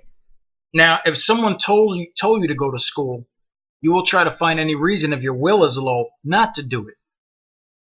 Go to school. Oh, I feel sick. I can't go to school today. If it's person versus person when it comes to morale, I'm too lazy. I don't want to go today. Now you start to justify reasons to yourself why you don't want to do it. Now, that's a dangerous thing, especially when it comes to dealing with a squad. If I impose an action for the guys to do, they may question it if their will is low. If morale is low, either with the squad leader, or with the purpose of what we're doing, or just in general altogether, you have a situation on your hand. You may have a squad of 12 people, but they're fighting like a squad of 3. 3 new guys with default weapons. That's what they're like. Redemption. Pay attention. Listen to me very closely. If you guys continue to joke in the channel while I'm trying to talk to you and spending hours out my fucking day, right, instead of being with my goddamn family or doing some other shit, I'm going to fuck you guys. To sit down for hours and think about the training program that I'm actually presenting to you while you banana nana, I'm going to fuck you real good. I can stop this right now and we can fucking do H2O the way it was. No training, and I come online when the fuck I want to, or we could be serious about some shit. Keep fucking around when people are, and I just talked to you guys about that. When someone's being serious, you be serious. There's a time to joke, and there's a time to be fucking serious. You're grown men. About to be grown men. Get your shit together. Give me a second.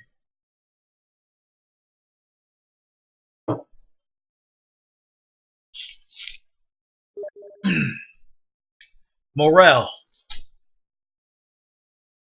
See, now I lose track of what the fuck I got to say.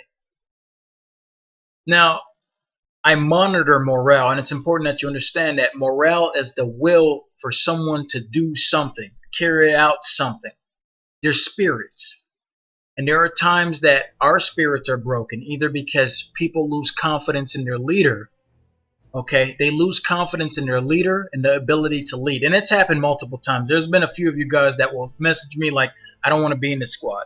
Some guys will get in my squad and be like, I want to go to Charlie's squad. Because their will to do something has been broken. They don't have confidence, they don't have faith, or they just don't want to do something, period. You understand what I'm saying? So that's the idea behind that. So we have to monitor it, and believe it or not, morale. Like I said, feelings are contagious. It's important that you understand that. Let's go deeper. Why is this important? Well, it's very simple. It's our, as I said, it's our will to carry out something.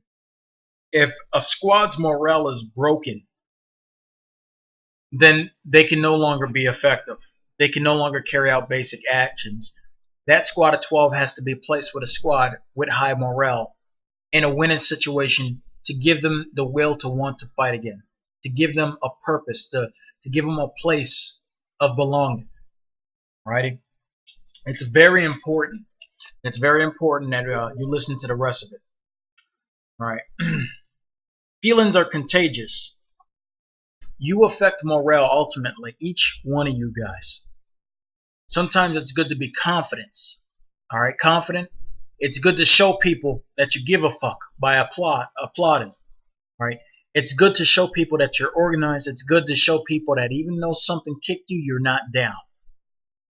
Because it affects everyone. If the squad leader is like, oh my god, dude, this is just stupid. We're not going to win. Why are we here? Oh god.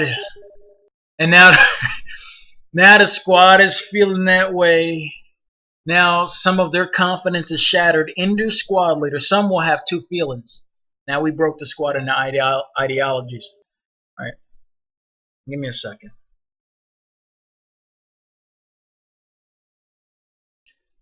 We broke it into two ideologies. There's going to be the guys that say, we need to dethrone this guy. They're going to start messaging me saying, this, we can't have him squad lead. This entire squad's broken. No one's following directions now. That's a sign of morale has dwindled. There is no morale. People will start to do what they want to. They're no longer part of a plan. The plan was to walk to the store. I don't want to. It's too far. I'm playing World of Warcraft. Do I gotta go now? Now you're not part of the plan. Plan's to move to that mountain. This guy. Two guys are messaging between each other. This fucking guy's gonna get us killed, man. I'm not gonna spend 2 hours of my day with this dumbass. Let's go this way. Or let's leave the squad. They leave the squad, or they stay in the squad and defy orders. Now you've given birth to a problem. Our attitudes are very important. We behave ourselves, and if we feel that we're not going to have a good attitude, get the fuck out the squad. Just say, all right, guys, I'll talk to you later. You don't have to be like, yeah, I'm getting off. Bye, guys. I do that sometimes. I'll get you fixed up. When we get frustrated, like when we're trying to fix a game, and it's like, dude, I'm done. All right, guys, I'll talk to you later. Dance does it a lot, and I got to talk to Dance about that because he'll make it clear that there's a problem with something. Sometimes we got to smile and pretend there's nothing going on because we got to keep people's spirits high. It's like when you come home, if you got kids or you got a little sister, and shit's not going good, right? Daddy may have got hit by a car. Mommy may have lost her job. You come in with a smile on your face because then you start to worry people. You start to spread that. You understand what I'm saying? It's like, hey, how are you guys doing? You guys doing good today? That's good. That's good. What have you done today? You guys you got routed today. That's going to happen from time to time. Sometimes we got to back away. We just got to do what we can. We can't let ourselves get upset. Trident does have a lot of numbers. We got to keep our shit going. That's how we keep spirits up. Alright? But if you go and you act negative, you're going to spread it through the crew and you're going to create a mutiny. These guys won't follow their squad leader. It's contagious. Order can be contagious and chaos can be contagious. Depending on who is talking and who's where. When other guys get in a squad, they see you. God, these guys are organized.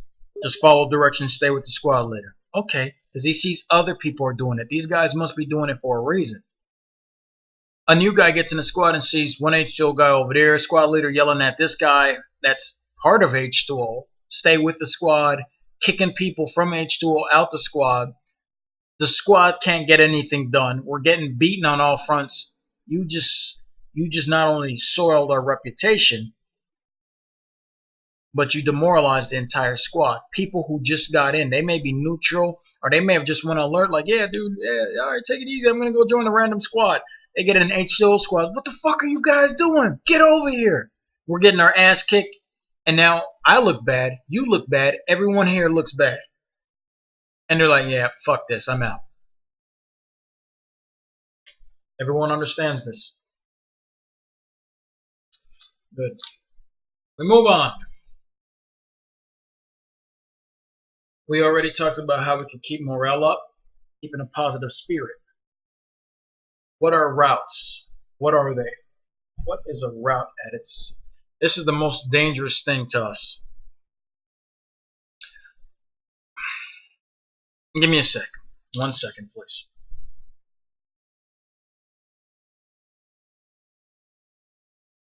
Okay, for those watching the stream, 1 second, please, while I get this. H2OEmpire.webs.com. Can you guys hear me in chat or in Planetside? Give me 1 second.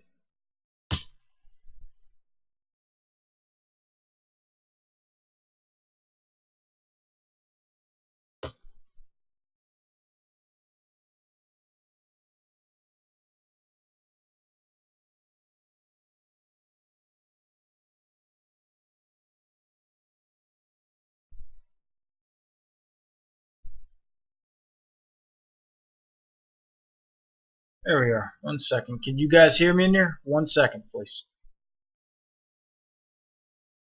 Yes, sir. Can you guys still hear me in Planetside? So have your character say Roger that. Can you guys hear me in there?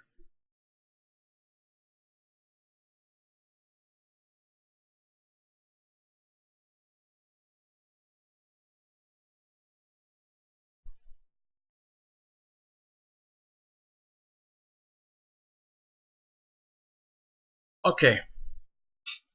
Now listen very closely. A long time ago, and I realized what morale was, what a route was.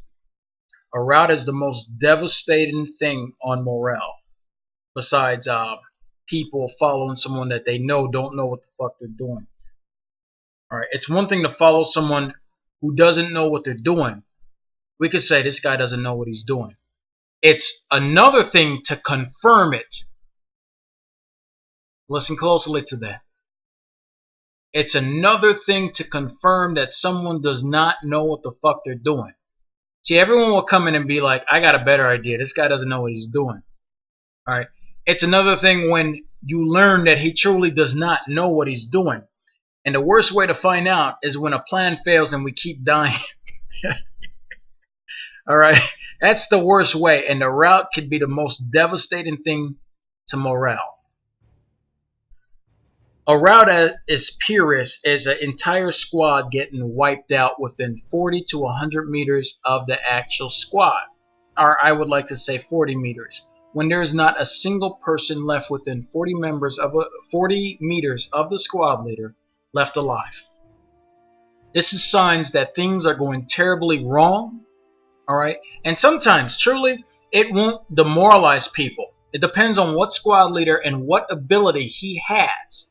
See, there are those who like to be challenged and those who like to complete objectives. Those who like challenges know that there's a good and strong possibility for a loss. Those who like to complete objectives want to see progression towards an overall goal. So, you may be able to destroy a squad with a squad leader with the ability of challenge, accepting challenges. And all he's going to do is his morale for his squad will skyrocket. Because he's going to talk to his team and say, we're ready to take on numbers. Every time he gets routed, he says, it takes 2 to 1 to wipe you guys out. And the guys and the squad members will look and say, this is how many people we were fighting. We weren't supposed to win against that. And morale, look up in the sky and start applauding, guys. That's what's going to happen. Now, you've just, instead of destroying the morale of an opponent, you've made it skyrocket. You've made it soar. Then there's the objective-based ones. And it's important that everyone understands that when a goal or a path is set, if the goal or the path is determined based off of whether or not something is finitely possible or there is an end. It's infinite. What is our goal? Our goal is to continue to learn here. Okay, we've set our goal for the squad. Those who follow you agree with you in your cause. We're going to be here to learn today. It doesn't matter what happened if we get routed or not, and the conditions need to be set. So even during a rout, morale won't be hit as hard. Some guys will say, I don't want to do this. They'll back out. But other people will say, well, we're here to learn. This is going to happen. Another may set an objective such as, we need to take down the shield generator so that TR can move forward. H2, are you with me? Everyone starts looking up and shooting. Morale is high. We get in there and we get our ass whipped. Morale has just dropped. The squad leader said, our goal is to get to the shield generator. He had high confidence that we'll be able to do it. We failed to do it. Who do we blame? Subconsciously, we start to put blame on people. Was it the squad leader's fault because he didn't see the danger? He knew that we were outnumbered 2-1. Is it our fault because he expected too much from us? And we could not achieve to fight the 2-1 ratio? Whose fault is it? And people will subconsciously lay blame one way or another. When the blame is placed, morale is going to fall because someone has to be held liable. It's just like the real world. Things just don't happen out of random. We'd like to believe it, but something caused it. Something has to be blamed. Why did this forest fire start?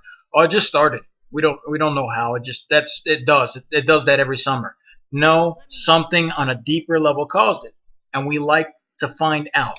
Some of us are lazy. We don't want to. We put the blame on the easiest thing that we possibly could, but others, well, we like to go deeper. We like to find blame, but one way or another, someone's going to be blamed. Something happened. Something went wrong, and as a result, people lose a little bit more faith in themselves or someone else.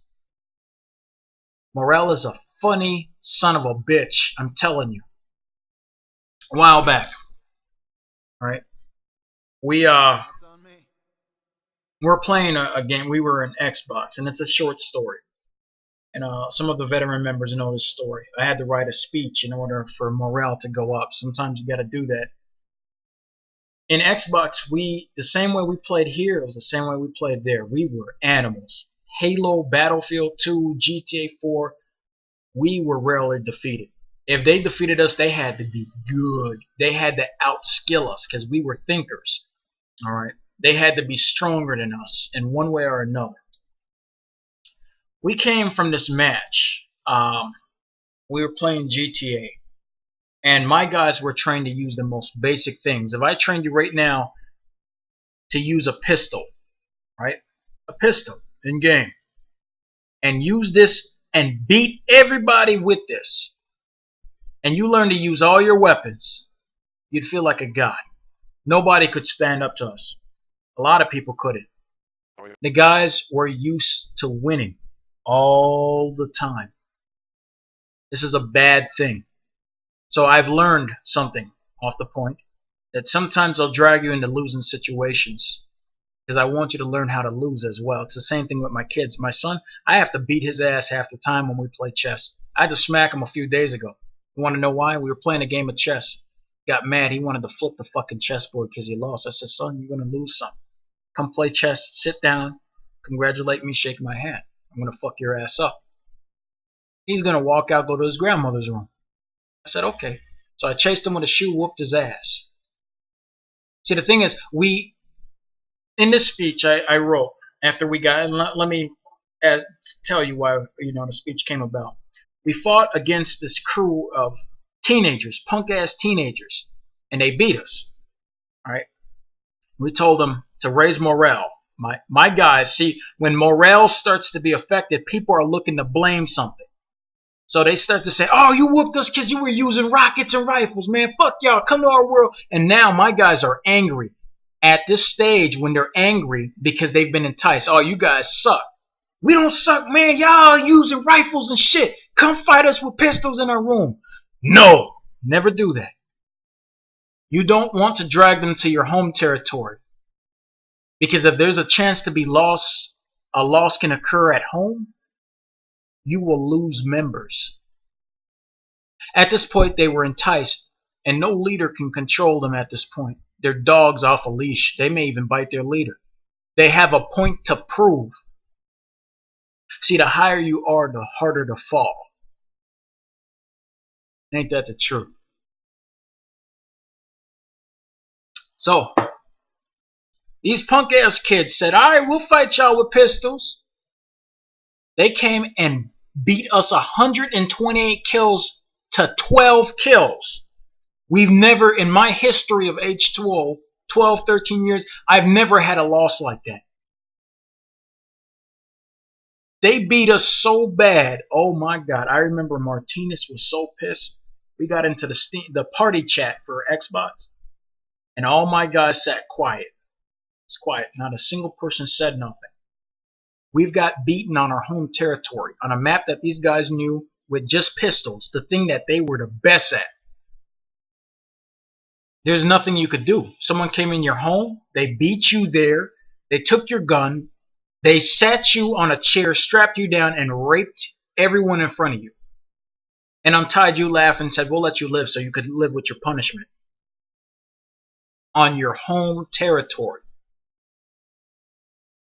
Your family doesn't feel safe sleeping at home. They don't feel confident with you. They feel that you can't protect them no more. Everything you trained them in doesn't mean anything. We lost 2 guys from H2O that day. That's how bad that ass whooping was. That's how angry people were at that loss. It was literally 12 against 12. I'm sorry, 8 against 8. Not a single person said a word for almost 5 minutes. Even Ghost, my most loyalist guy, he didn't say nothing. Kept quiet. One of the guys finally broke the silence with, I gotta go. And I had to come up with a speech. It's on the H2O website. It's about winning and losing. And it goes, from off the top of my head if I can remember correctly, it goes a little like this. Since the day we were born, we've been taught to be winners, to excel and exceed in life. The first day we pick up that game control and we tried to beat Sonic with 1 ring against Dr. Robotnik. The aim was always to win. And this is a poison. As they say, the higher you are, the harder to fall. My guys were used to winning all the time. Not failing, not losing. Always winning. Always be the heroes of the G.I. Joe show. To always be the good guys in the end. And the truth of the matter was that we cannot be. My guys never knew how to lose. It got to the point where winning didn't even raise their morale. It was maxed out. They got in a room saying, we're going to fuck these guys up. 2 things. So many different poisons. The expectation that you're going to achieve something greater than someone will leave you vulnerable to nasty surprises. And that's exactly what happened. We need to change our objective when we get into a game. We get in here and our objective is to win. But can't there be more than one objective or goal? Can there be something other than winning? Like learning, teaching, having fun. Could use a ride. It's not hard to win in that. When I come in a game, I set my goal to always learn something, to always teach somebody something. So even through a loss in a battle, we learn something. What did we learn? I learned that the shotgun can't fire over 40 meters. Oh, good. What you learn? I learned how to play as a squad today, and I liked it. So even though we got whooped, something was achieved, something was gained. I drag you guys to losing situations sometimes. Sometimes I keep you there. Why? I know morale will go low. But with each loss, we learn something. It's something, it's my own little personal project I've been dragging you guys into, and you guys didn't even know about it. I want you to learn how to lose. That's part of being an adult. To learn when things won't go your way. That's what happens. Things, you will set up all the plans you want, and life will throw something different at you. Life will completely give you a curveball. And as a result, well, some of us get upset.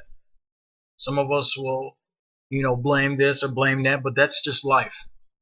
We learn, we live, we move the fuck on. So it's very important that you understand now that all of this is about morale and how it affects us, because there are things I stay away from. A lot of guys wanted H2O to partake in that merge with series. I said at first, yeah. But then I said, wait, no. What if a situation comes that everyone becomes reliant on us? They want us to live up to or exceed our expectations, and we can't live up to it with the entire servers watching. What if that does occur? What if that is a possibility? How will my guys take it? That they failed everybody.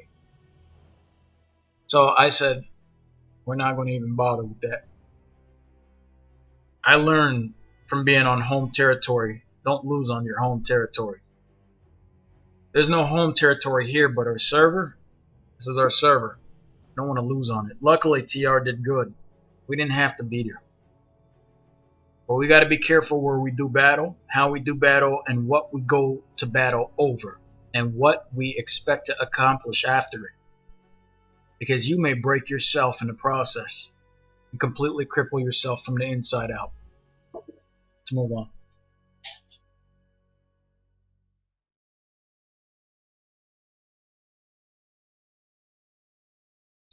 Alrighty.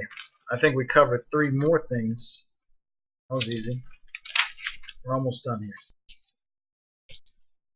Rules of engagement, movement, orders, and its density. The importance of the rule of engagement are ROE, movement, and density.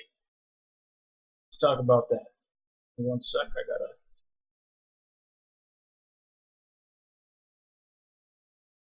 Okay.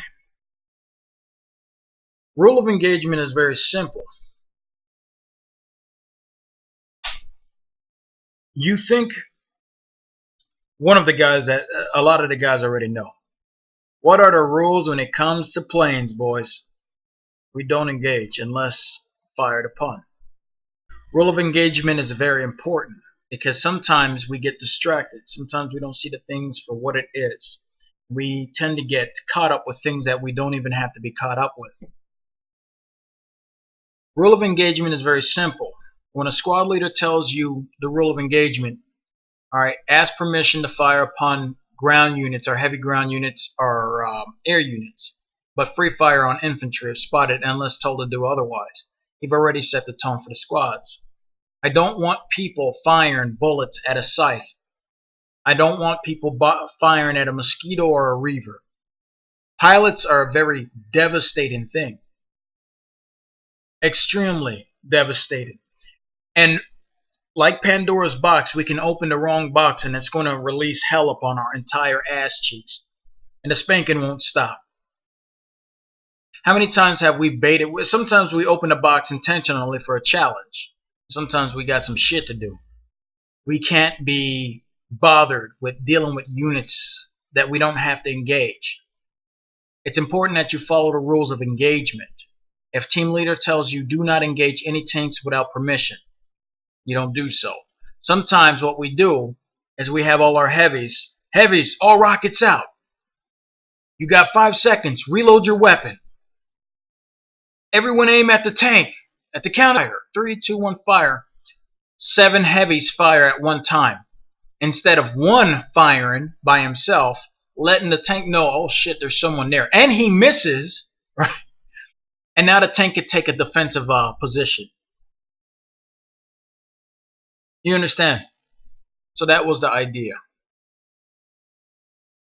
All right, if guys, for those who weren't here for it, for the entire training, you will not be accredited for today, but you do learn something. When we complete the training, I'll go halfway through it again, through the middle, through the front to chapter 3, because a lot of you guys missed that. But for those who missed it, I cannot qualify you for today. You came late. So if you watch the stream and then pass some of my test questions, then yeah, I can actually do that. But it's been over. It's been 3 hours or 2 hours, so you missed quite a bit. Anyway, so rule of engagement is very important, right? Movement. Sorry. All right, what we're going to be doing is the squad leader, myself as well, we'll be telling the squad when we're moving, and we're going to be coming up with specific code calls. This is important because some guys will be doing this, and what happens is they're not paying attention to the radar because they're focused on something, which is fine. But I'm going to tell them this is, our Alpha Squad moving. This is A1 to squad. We're moving. So you could be like, oh, shit. All right, we're moving. Let's go. You could stop what you're doing. Because there's been times that I'll move and the squad the squad leader will not know that half their team cannot move. Either because they don't know the team is moving and they put themselves in a tight bind. The squad leader may say, we got to move or start moving because there's tanks coming. One guy's, by the time he turns around, he's surrounded. He's by himself. Maybe 2 guys.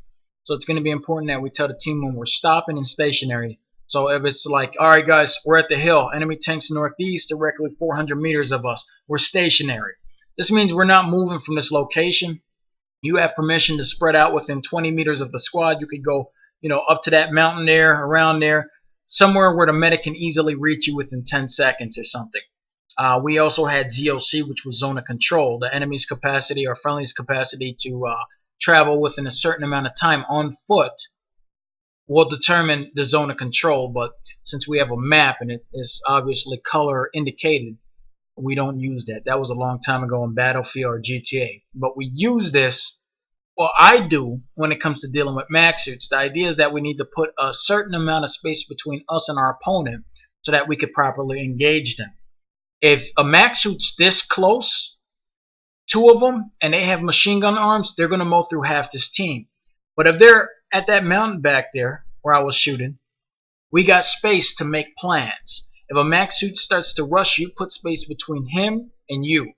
A max suit's dangerous depending on its weaponry up close and personal, especially if he's accompanied by a squad. If he's accompanied by a squad, we got to fall back. If we have max suits, we stop the rush. We have to go even to even, and we have to have territory on our side, or terrain. But we think before we do. So anyway, so movement will be important. Density. Now, this is still kind of skeptic. I threw this together. All right. Now, there were going to be 3 levels of density. All right. There's give me a second. There's free. All right. We'll just call it free zone. So when I say free zone, that means in this territory you could go anywhere you want. Just don't leave the territory. This entire warp gate, you could go back to the warp gate if you like. Just don't leave this territory. So this gives people the freedom to play. All right. I do realize that some guys don't like how strict I am, and that's perfectly fine. We all have a personal preference. There will be times that I give you freedom, and sometimes that we got to stick close together, work together. There's going to be tight formation where the guys are extremely tight, and then loose where we have to spread out. So if I say loose, go loose. Within 40 meters, we span out, and the guys can. This is good for when we know there's a lot of air units in the area, and we don't want to be too clustered. All right. So those are the densities. Let's carry on. Wait 1 second.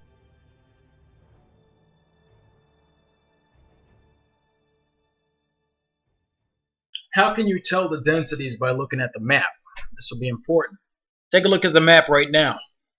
How dense are we? You could barely see. Now, everyone, I want you to tap your S button 15 times. 1, 2, 3, 4, 5, 6, 7, 8, 9, 10, 11, 12, 13, 14, 15. All right? A little bit more. A little bit more. Make it like 20. Look at the map now. You see? You could tell the density of a squad's movement based off of the map. Take a look at the map. But when we get together, move together, get together, take a look at the map.